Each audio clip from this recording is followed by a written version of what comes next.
Welcome to the Leverton Review podcast, where I, Leverton, review everything books, movies, TV series, plays, politicians. That's the first rule. Second rule is that every review that I do is under 10 minutes from the moment I start the thing, which is now.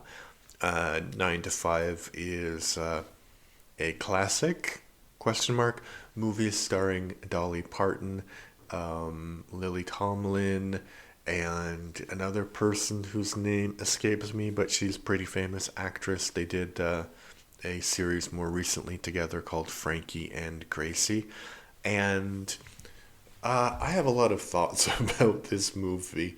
First thought is that the introduction of the movie, the opening shots, is one of the best in all of cinema. It just really kicks butt. You have the 9 to 5 song, and then you have all of these images of women in the city getting ready for an exhausting day of work at the office. Some of them being late, some of them buying coffee, some of them, getting looked at by men. And it's really, really superb introduction to the world of the movie. The movie kind of disappoints. It's definitely not as good as the beginning. And when I was looking at the ratings online, I saw on IMDb the average was 7, and I was like, "Oh, that's a little low." I saw the rating when I started watching it, and when I finished, I was like, "Yeah, 7 is actually probably pretty generous." The other two great things about the movie. One is Dolly Parton is just charismatic and beautiful.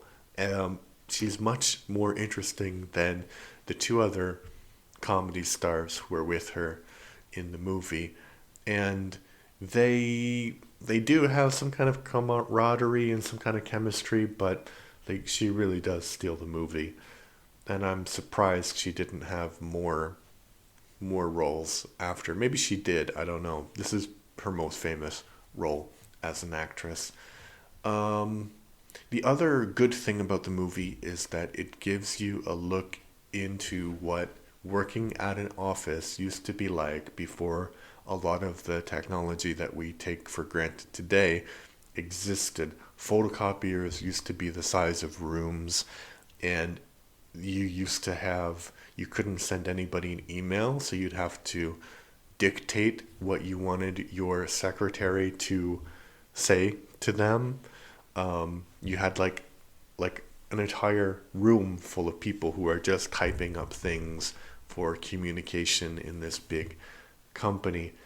And the fashion is really great, and the style of the architecture. So they have these sort of like soulless, it's like this big huge open space, and it's kind of soulless. And then the girls, kind of ladies, sorry, not girls, the women, they have sort of a little bit of a rebellion during the plot during of the movie, and they make some changes, and the changes are like more culture, like more, you know you can have flowers on the desk, you can have personal items, which if you work in offices today, good luck with that, because mostly it's all open space, and it's like the open space where you don't have any personal space. You just go in and then come back, but I digress. But yeah, so there's more color, and one thing is that you can start at some time and then you can leave at some time, so there's flexible hours.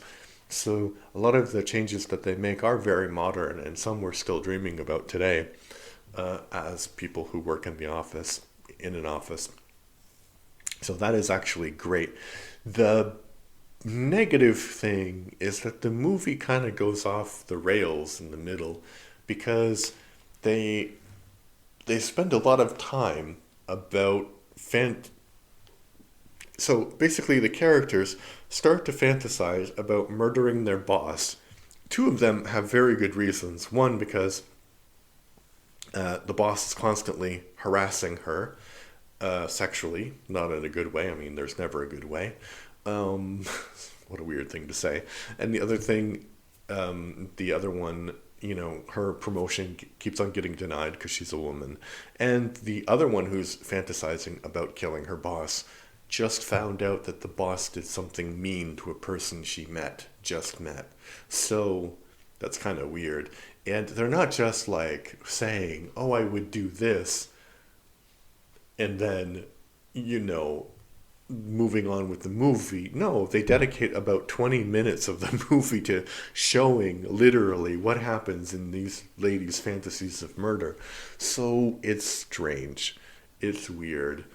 And it kind of derails the whole movie. Because in the beginning of the movie, oh, I knocked the mic. In the beginning of the movie, it does have like really good beginning and it does have this good atmosphere and it's really quite good, and then it just falls flat. Would I recommend it? Yeah, actually, there are worse movies. It doesn't land well, but there's, Dolly Parton, great song, great beginning. So, yeah, if you have some time, watch 9 to 5. That's my recommendation. Watch it.